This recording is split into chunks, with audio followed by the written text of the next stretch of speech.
Good afternoon, everyone, and welcome to our Get Hired, Get Paid Salary Negotiation webinar. My name is Juliana Casale, and I am ReferralMob's Director of Marketing. For those of you who might not know, ReferralMob is a Boston-based company that helps job seekers find and land great opportunities and get paid for doing so. You can find out more at www.referralmob.com/jobseekers. Today's webinar will be led by Ashley Paré, a negotiation coach, speaker, and workshop facilitator. Ashley offers tools and resources that help her clients seamlessly navigate new job offers, land promotions, and confidently ask for raises. A few housekeeping items before we begin. There will be time for a live Q&A at the end of Ashley's 30-minute presentation, but if you have questions along the way, you can submit them using the chat button at the bottom of your screen. We'll try to get to as many as we can. We will also be sending the video recording out after the event via email, so please keep an eye out for that. Without further ado, I'm going to hand the reins over to Ashley. Thank you, Juliana. Excited to be here today, and welcome to everybody. We're going to talk about getting a new job and the job offer negotiation process. So as Juliana mentioned, I help people to better and easier navigate the often complicated and difficult process of landing a new job. So I found myself a few years ago about to relocate to a new city. It was the week before I was taking on the new job, and my boss called me to let me know that in the end, that job in that new city wasn't going to be available, and I had to look for a new one. And so based on my own experience of not having something in writing and being caught off guard, I realized my negotiation tool belt at that time in my career was empty. And I've made it my mission and passion really to learn the skills to negotiate. And I'm here to share my knowledge and experience both with negotiation and corporate HR to make your job search a little bit easier. So today I want to cover why you should negotiate, understanding what your advantage is in the marketplace, how to actually define your value, some good deflection strategies to use when you get that pesky question about what are you looking for from a salary basis. We'll talk a little bit on how to handle and manage rejection or getting no as an answer. And we'll talk about my killer bees. So I wanted to start off with some common fears that come up around talking with people about negotiation. So when I ask friends and colleagues, have you negotiated it in the past? And their answer is sometimes no. I'll ask them, well, why not? What's your fear? So I often hear that negotiating, the fear is that it may cause you to lose the job offer from the employer. So I just ask that as you think through your fears or you become aware of your fears as a candidate, try to reframe your position and think that if an employer were to pull a job offer from you after saying you were the final candidate, why would you be willing to work with a company who isn't able to meet your needs? For me, working in HR, it's a red flag if a company pulls an offer after the offer stage, because it either means the position was cut, or maybe there's budget issues, or even worse. So it's really doing you a favor, and you shouldn't be taking it personal. So when you get that final offer, you should know that you're the top candidate.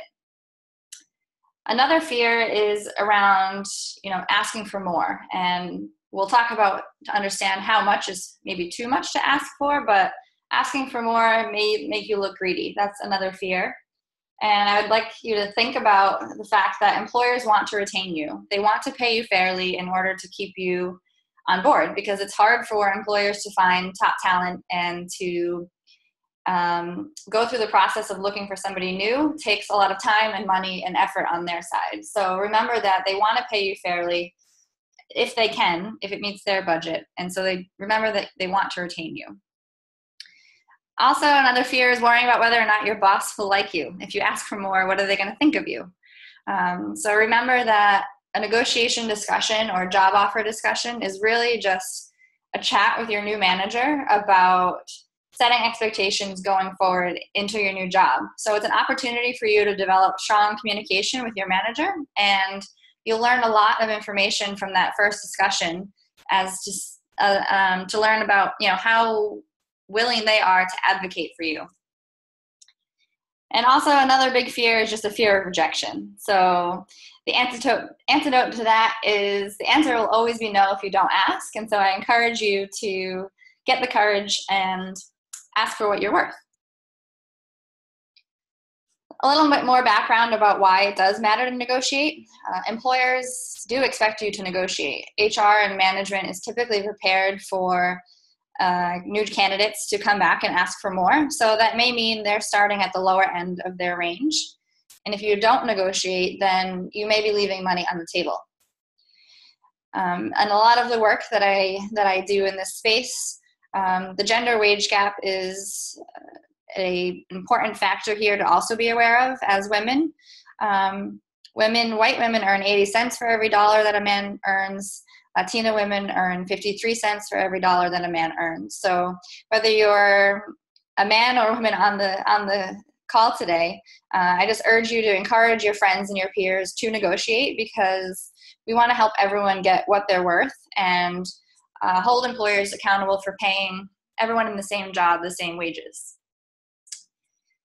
Another reason why asking for more matters is that just $4,000 in a higher starting salary equates to over $50,000 in your pocket in 10 years' time. So it's an amazing amount of money. Compound interest compounds over time. You have a long career ahead of you, and asking for $5,000 more, $4,000 more ends up becoming a lot more money in your pocket. And you'll be able to retire early with your additional earnings. And of course, you're worth it. So you should understand what you're willing to get and earn in the marketplace. So before going into your next job search, or maybe you're in it already and you're wondering, how can you stand out? How can you ensure that you can get the top offer from your next employer? I encourage you to think about what your strengths are, what separates you from others in your field and in your industry. And so I'd like to ask you to think about what your skills or qualities or characteristics that actually define you in the marketplace. This one is a big one. What makes you hard to replace? So what story can you share with your potential employer that will give them the reason and understanding of what you bring to the plate?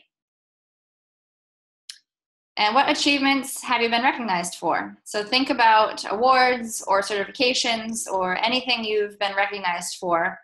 You need to articulate your achievements during your interview process. If you're switching jobs or industries, you can shape a story that explains to your employer why you would still be a valuable asset even if you haven't had that industry experience. So think also about what makes you a great team member, a great leader, or a great individual contributor. This all adds to your value and will help you to get top dollar for your role.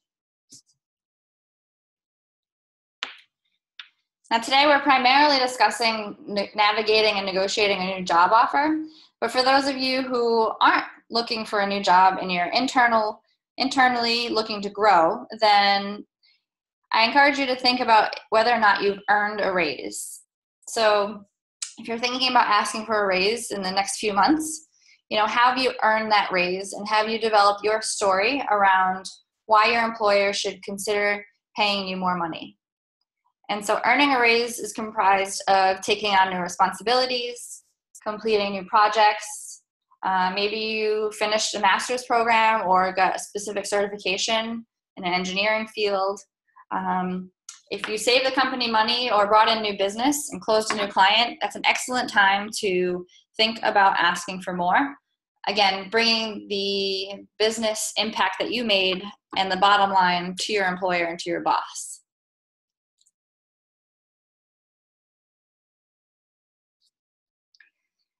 So in the marketplace, the questions that I hear a lot are, how much am I worth and what should I be asking for during the job offer process? So I wanted to share some negotiation terms and definitions to help you come up with what is right for you when you're looking for your new job.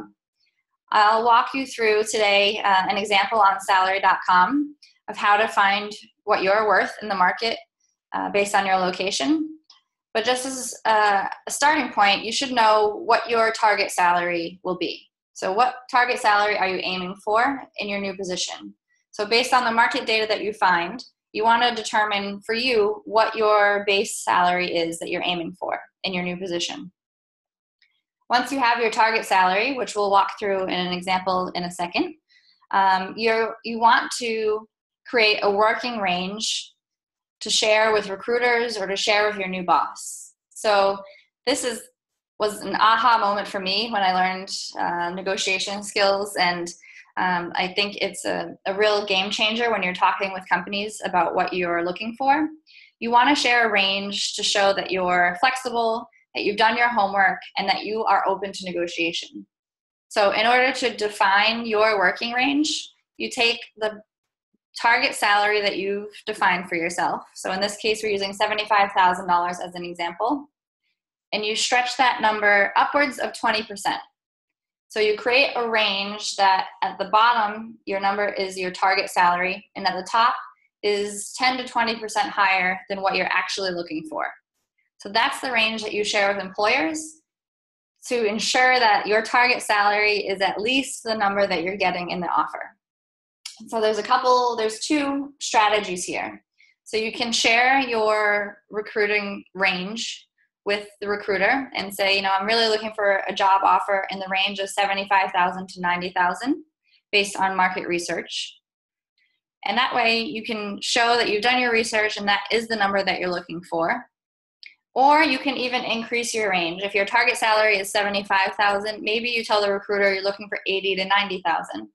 Because that way you buffer, again, what the employer will come back with. If they have a range and you're within it, they might start on the lower end. So creating this working range really helps you to ensure that you don't give the employer one number, which means you'll get stuck with that one number, but you give them a range so that way they can offer you something that hopefully falls within there and you reach your target salary. Another important concept to be aware of and some homework to do on your end before you go into the job search process is to know what your minimum acceptable salary is.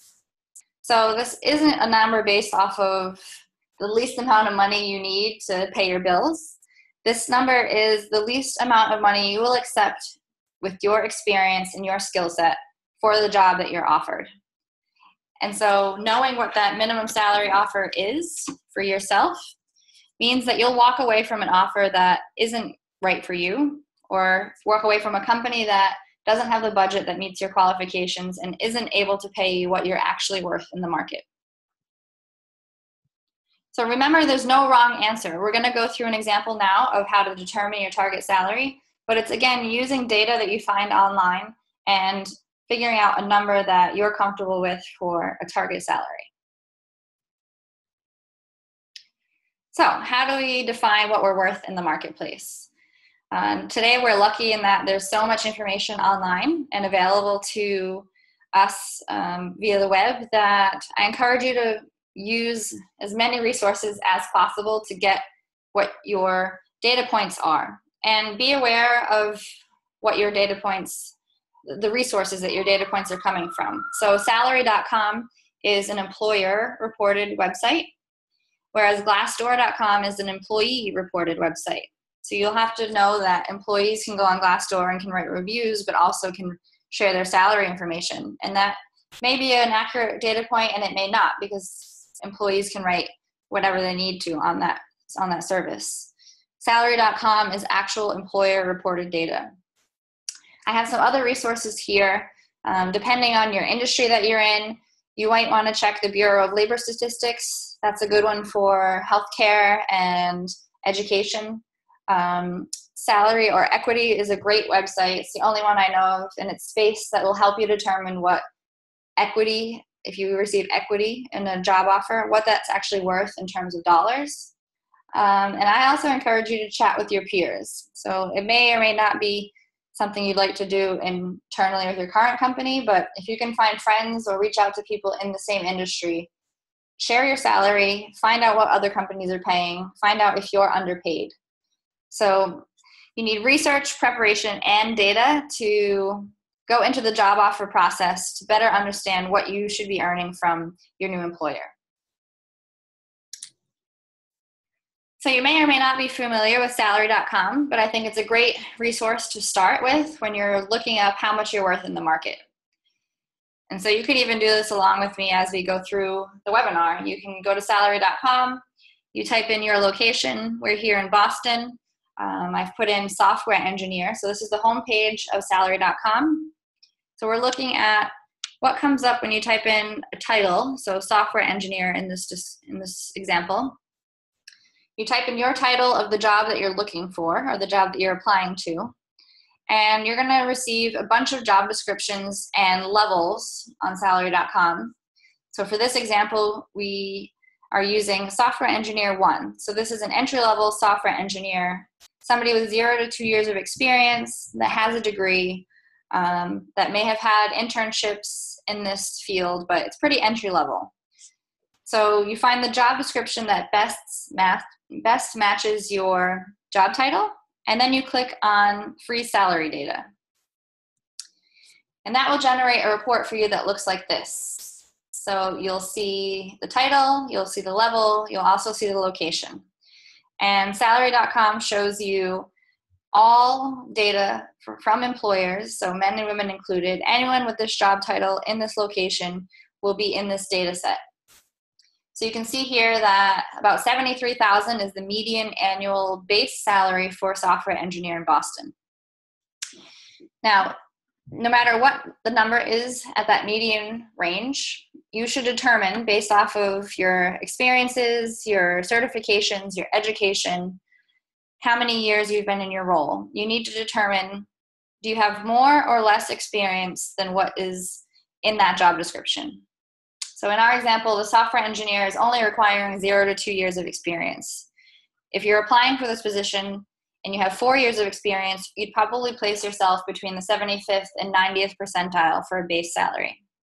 If you're closer to 0 years and you have had maybe one internship and you're applying for jobs right out of school, maybe you'll be between the 10th and 25th percentile.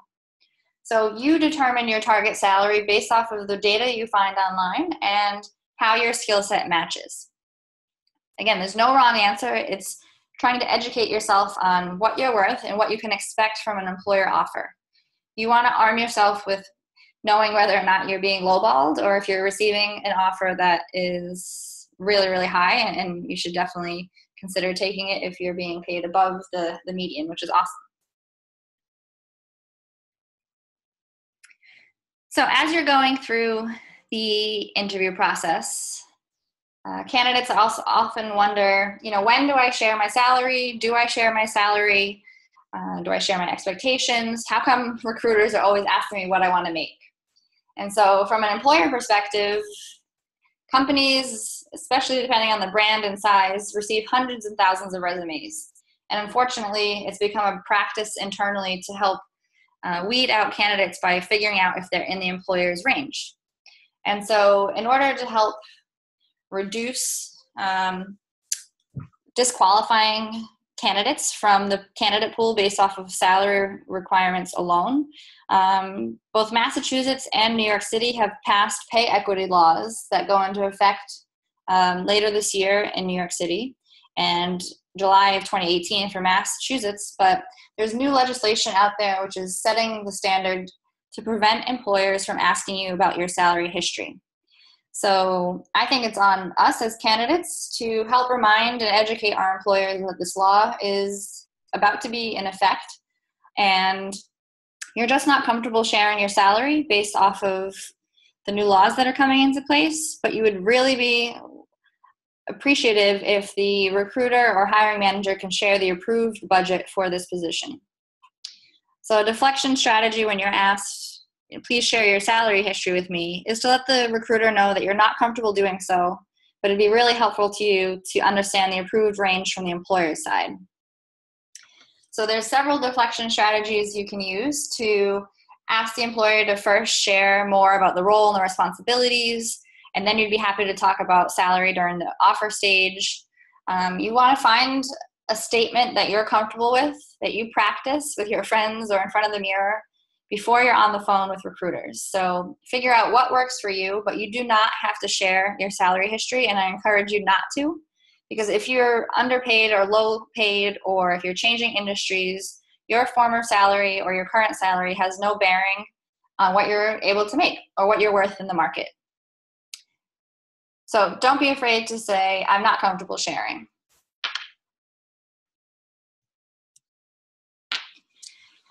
Another employer point of view to consider is that I find this slide funny. So if you're accepting a job offer without negotiating, employers sometimes wonder, why didn't they ask for more?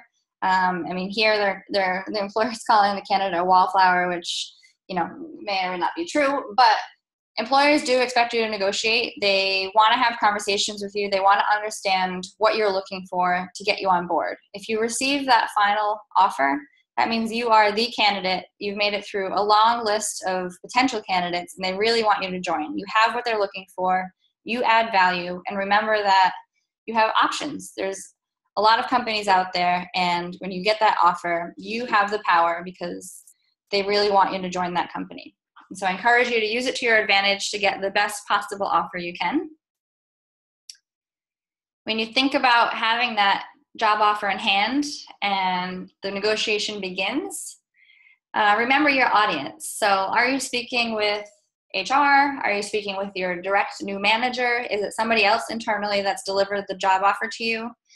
Know that they hopefully will have your best interests in mind, but try to understand their position within the company so that way you can appeal to them when you're asking for either an increase on the base or maybe a sign-on bonus.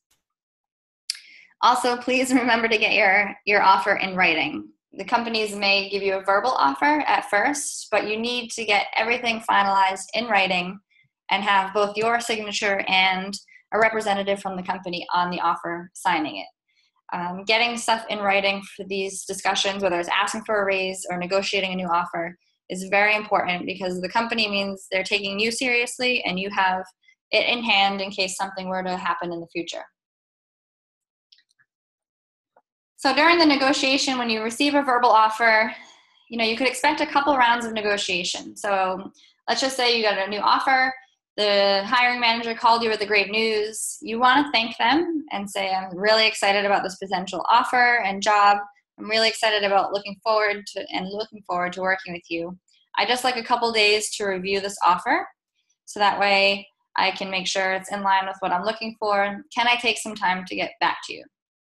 And so typically employers should give you anywhere from 3 days to a week to review an offer. You shouldn't feel pressured. If you do feel pressure to hurry up and sign, you want to ask questions around why. Why is there a rush? So be curious, be flexible, and listen to learn when you're asking questions. Because if you're doing it face-to-face or over the phone, which I encourage more so than email, you can get a lot of information about how your future employer or potential future employer treats their employees, how their processes work internally, whether or not they're eager to work with you or if they're, even getting upset. So having these conversations live gives you as the candidate the most information about what it's going to be like to work there. And another important piece to ask before you sign your final offer is, what is the annual performance review cycle and a typical or average merit increase within the company? So you should really understand when you'll be eligible to have a salary review. Is it yearly? Is it a formal process or not? And are they offering something like a 1 or 2% merit increase, or do you have the ability to, based on performance, earn upwards of 5 or 6% more each year? So remember these tips as you're going through the negotiation back and forth with the new employer. The other piece to remember is that although salary and base salary is very important, there's other things to consider and that you'll want to keep in mind as you're considering taking on a new job. So I encourage you to think about what is most important to you right now based off of where you are in your career. Do you have high debt and student loans? Is it really important to you to earn recognition and make an impact? Are you looking for a company that's going to offer tuition reimbursement, Is flexibility and working from home most important to you? So you come up with a list of your, 5 or 6 really important needs or must-haves to figure out, what else am I willing to consider taking if I can't get the exact salary I'm looking for. So there's no monetary value to having a work from home capability per se, but if that's really important to you, are you willing to take $5,000 less on your salary in order to get that flexibility? So these are personal decisions, and I still encourage you to ask for both a higher base and flexibility, but determine whether or not that employer brand might be worth joining that company just so you have it on the resume to help you grow in the future. But these are things to think of that also play into your role in determining if you want to join that new company. Other things that you can negotiate are benefits, bonus, your bedtime. So these are my killer bees. And what I mean by that is don't forget to ask for things outside of your base salary. So determining whether or not this position is paid on a quarterly bonus. Is there company profit sharing or stock options? Do you get a discount to buy those stock options? Is there a 401k match? Do they pay for transportation to and from the office or parking? Is there flexibility on their paid time off program? So if 3 weeks is their standard, can you negotiate another week? So as you're going through the negotiation process, I would let the recruiter know upfront all of your asks. So include, a higher base, include the fact that you're looking for 4 weeks vacation or whatever it might be, and let the employer come back to you with what they can or can't do. Now, if you're early on in your career, you may be wondering why I have bedtime on here as something else you can negotiate, but you want to make sure that you have protected time or the ability to work from home or off hours. Early in my career, I was working all the time, and I had to keep up that standard that I created myself, which caused me to be really stressed out, working all the time. And in order to scale back, I was realizing that I had to reset expectations with my teams. So you want to make sure that you're getting rest, that you're not going to be working a 24-hour job, because if so, then you require more in a salary in order for you to be available at all hours. And again, I also encourage you to be fearless. This is not an easy discussion to have with a future potential employer or even a stranger, and it's not even easy to have with your friends. So remember to be courageous and do what you can to earn what you're worth in the market, and don't forget to do your homework. So I have some additional resources here for you to check out. If you want to check out Paycheck City, that website is a payroll calculator. It'll help you to determine, like I said, what that $5,000 extra in the base salary will look like in your paycheck. SBA.gov is a great website for entrepreneurs and contractors who may be looking to figure out what they're worth in the market. AngelList is a great website for startups and to determine how much equity is good equity. And also GetRaise.com will help you to determine if you're ready and have earned a raise. And a great book for learning the skills of negotiation is Ask For It by Linda Babcock and Sarah Lesher. So I hope that you found this to be informative and helpful, and I hope it's giving you the courage to go out there and ask for what you're worth. Thanks, Ashley. So now we're at the Q&A section of the webinar. We've had a couple quick questions submitted ahead of time, so we'll have her tackle those first. But we'll also have Ashley answer anything that you want to know now. So if you'd like to submit a question to her, you can hit the chat button at the bottom of your screen, and we'll try to get to as many as you can. So ahead of this webinar, we got a question from Sarah, who asks, how do you renegotiate a current position with increased responsibilities and duties? That's a great question. So if you're looking to negotiate internally when you've already joined a company, how to get more responsibilities, maybe you're thinking your title should be different, or you're looking for more responsibilities so that way you can get a promotion and raise. My best advice there is to make a proposal to your boss. So think of a project that you want to get involved on, or think of a new solution or process that you can change, and ask your manager, hey, is it okay if I go through this process. I think that we can do better here, and this is why, and I'd love to take it on. I'd love to try to solve this problem for us. So if you create a space for you, or if you see a need within the organization, talk to your manager about the fact that you want to take this on as an additional project, that you want to be able to show that you can add additional value. And that way, at the end of that project, you can talk to your boss about, the feedback. So how do you think I did? This is a value that I believe I've added. I'd like to talk to you about getting a promotion or a raise to better align with, my experience and my contribution to the company. So getting that okay in the beginning from your manager to take on more will help you to make that case for making it an official new role in the future. Actually, I have a side note on that. I had a friend who was given more responsibilities at her job, but she didn't get an increase in bonus or a raise or promotion. So what would you say to someone who's been given the added responsibilities, but not the compensation? Sure, that's tough, and that happens a lot.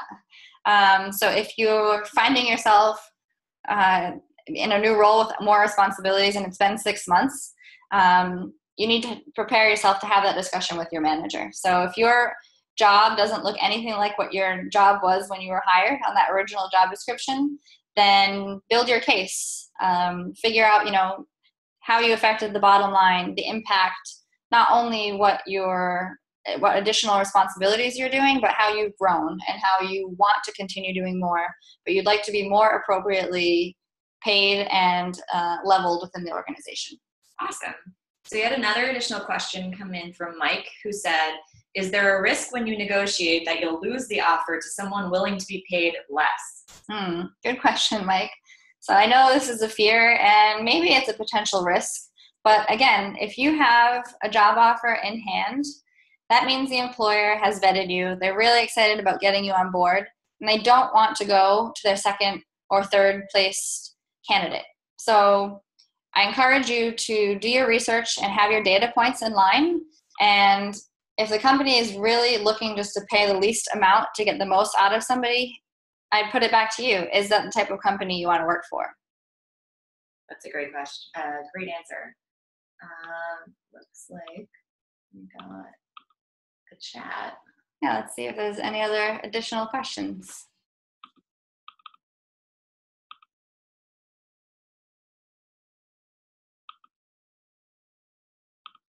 It looks like someone sent us something, but we can't see what it is. Oh, here we go.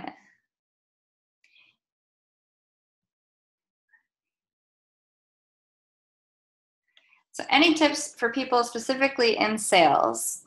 I might need a little bit more data there, but if you're on a commission structure in sales, and you're looking to increase your commission or maybe increase your base because that's guaranteed money, then first off is understanding your commission plan in full. So where is there leeway, or is there a renegotiation period on an annual basis?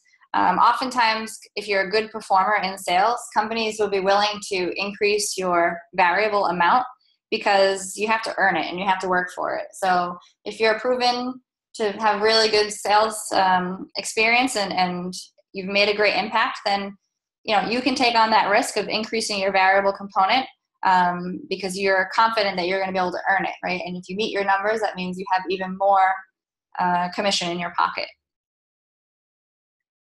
Awesome. Do we have any other questions from the people listening at home? We'll give it another 10, 15 seconds.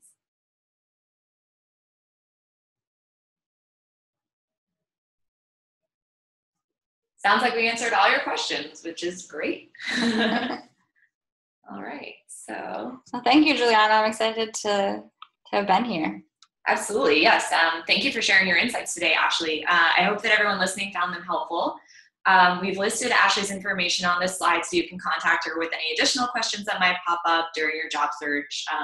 She's willing to give you a 15-minute sample consultation, so take advantage of that by all means. And you can also follow her on Twitter. You can send her an email. She's got workshops, so we'll be happy to put you in touch. So with that said, thank you for joining us today. And we will be sending out the video presentation of this when we email everybody following up in the next hour or two. So yeah, look forward to that. And thank you all for being here. Bye.